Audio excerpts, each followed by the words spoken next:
Here's a simple fact. If you're going to take hormone therapy, it's safer to take hormones that are identical to human hormones.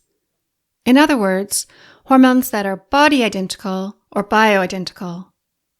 The concept of bioidentical used to be controversial, but is now conventional and mainstream. Welcome back to the podcast. I'm your host, Lara, a naturopathic doctor and author of the books Period Repair Manual and Hormone Repair Manual. It's autumn here now in Christchurch, New Zealand, where I live. The days are getting shorter, and so I've just booked my annual flight home to Canada, where I'm from. And if you follow me on Instagram, you can get ready for a few more photos of me hiking in the mountains. Okay, so this episode is about natural hormone therapy, which can mean hormone therapy for perimenopause and menopause. It can also mean hormone therapy, particularly progesterone therapy, for PCOS, heavy periods, migraines, and other period problems. A couple of things to get out of the way.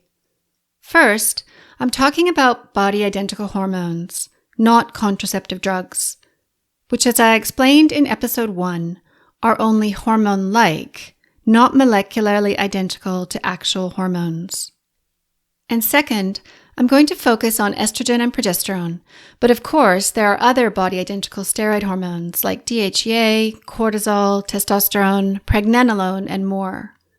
And then there's thyroid hormone and melatonin, which are conventionally body-identical. But if you want more information about any of that, please ask me in my forum. For now, let's look at body-identical estrogen and progesterone and why the term bioidentical has been controversial when it didn't need to be. Because in case you're wondering, body-identical and bioidentical mean exactly the same thing. That is, hormones, in this case estrogen and progesterone, that are molecularly identical to estradiol, our main estrogen, and progesterone. The modern consensus is that body-identical estradiol and progesterone are safer than the hormone-like drugs used in old-style hormone replacement therapy. That's especially true for progesterone, which, for example, probably reduces the risk of breast cancer, while all types of progestins slightly increase the risk of breast cancer. And there are other differences between progesterone and progestins, which I discuss on my blog. The safety of body-identical progesterone has actually been evident in the research for a couple of decades, but like so many things in medicine, it took a while for that research to reach doctors' offices. Rewind even 6 years, and depending on your country, you'd still find that the official medical consensus at that time was that there was no difference between progesterone and progestins in either effect or safety. While all along there were some doctors, including me, who were convinced ahead of the research that progesterone was safer than progestins and so found a way for our patients to access body-identical progesterone via compounding pharmacies. That alternative approach to hormone therapy was referred to as bioidentical hormone therapy or natural hormone therapy, but of course, natural progesterone was natural only in that it was identical to human progesterone and therefore safer. Natural hormone therapy was always synthetic in that it was made in a lab from a plant sterile precursor, as are all types of hormone therapy and contraceptive drugs, body identical or not. And that's where the controversy began. Many experts did not think it was a good idea to use unregulated compounded hormones in place of regulated approved products. And in that they had a point, except that, back then, there was literally no other way to access body-identical progesterone. The experts also said, back then, that there was not yet definitive proof that body-identical hormones were safer, which was true. The evidence was not definitive, but it did exist. And looking back, I feel the assertion by some experts that bioidentical was therefore a deception was in itself not true, because although bioidentical as safer was not yet proven, it was entirely biologically plausible. Hormones that are identical to human hormones are safer than hormone-like drugs. That was true back then, even before the scientific proof, and it's true now. So thank goodness the research did eventually catch up.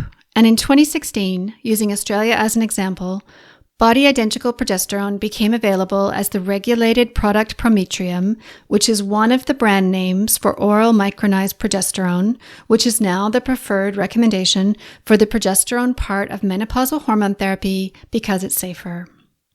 So what does oral micronized progesterone mean? It just refers to a preparation of progesterone that is micronized, or essentially emulsified, to facilitate oral absorption. Without such preparation, progesterone cannot be absorbed orally, which is actually why progestins were invented in the first place. In general, oral progesterone is preferable to topical progesterone or progesterone cream. Certainly that's true if you're using progesterone as the progesterone part of menopausal hormone therapy, because you need enough progesterone to enter the body and protect the uterine lining from the estrogen part of your hormone therapy. Progesterone cream has been tested for that purpose and found to be not able to deliver enough progesterone to protect the uterine lining. So if you hear an expert say that progesterone cream has been studied and found to be ineffective, that's what she's referring to. Progesterone cream can, however, be helpful for other purposes, such as taking the edge off perimenopausal mood symptoms or migraines. There's not yet scientific evidence to support that effect, but that could be because there has not yet been a study to look at progesterone cream for that purpose. All that said, for most things, oral progesterone is more effective than a cream, especially for heavy periods and especially for sleep problems. And that's because oral progesterone has greater conversion to the sedating neurosteroid metabolite allopregnolone. That makes oral progesterone more sedating or tranquilizing than topical progesterone or other ways of taking progesterone. In fact, I just received a comment on my blog from a reader who switched from Prometrium to progesterone troches or lozenges and is now, quote, no longer experiencing the wonderful, calm, sleepy feeling she had with Prometrium.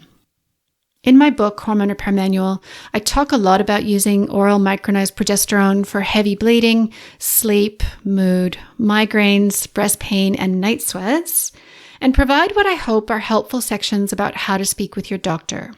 Because while progesterone cream is available over the counter in some countries, progesterone capsules always require a doctor's prescription. As a tip, your doctor will be more likely to prescribe progesterone for heavy periods or bleeding problems than she will for mood, sleep, or migraines. So it might be simplest to just focus on any bleeding symptom. Your doctor will also be more likely to prescribe progesterone plus estrogen, so you could take the strategy of accepting both prescriptions and then, if you want, start with just the progesterone part. And one more tip. Always ask for progesterone by the brand name Prometrium or Utrogestin, depending on your country, and avoid the term natural progesterone. Finally, oral micronized progesterone or Prometrium can be used for PCOS, which I discuss in a blog post and a scientific paper that I'll link to in the show notes. Now for a little about body-identical estrogen, which of course can be helpful for menopause and also for long-standing hypothalamic amenorrhea or relative energy deficiency in sport. We'll look at each, starting with hypothalamic amenorrhea, which is of course primarily caused by undereating. So the main treatment is to eat more to regain ovulation and therefore be able to make your own estrogen. However, if you've been without your period for years, your doctor may want to prescribe body-identical estrogen and progesterone just as an interim measure to protect your bones. The pill used to be used for that purpose, but now body-identical hormones are the evidence-based approach. Next, estrogen therapy for menopause, keeping in mind that many of the symptoms of perimenopause are actually from high estrogen, not low. But low estrogen does eventually come into it, of course, and some women can be helped by body-identical estradiol at least for a while. Estrogen therapy can also reduce the risk of osteoporosis. We don't have time to go into all the ins and outs of who needs estrogen and for how long. I cover that in Hormone Repair Manual, and of course, you should consult your doctor about your individual health situation. For now, let's look at 5 things about modern estrogen therapy, 4 uncontroversial things, and 1 slightly controversial.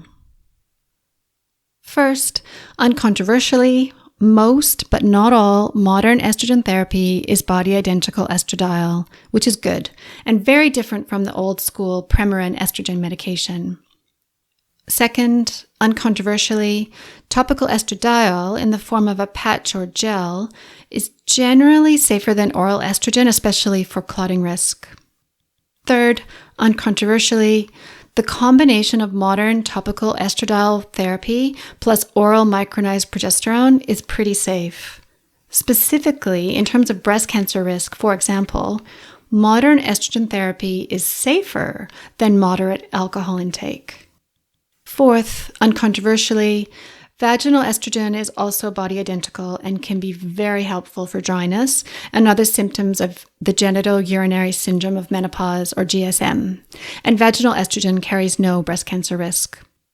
Finally, the one controversial point about estrogen, in general, if you're going to take estrogen, I think it's better to take it together with body identical progesterone, even if you don't have a uterus.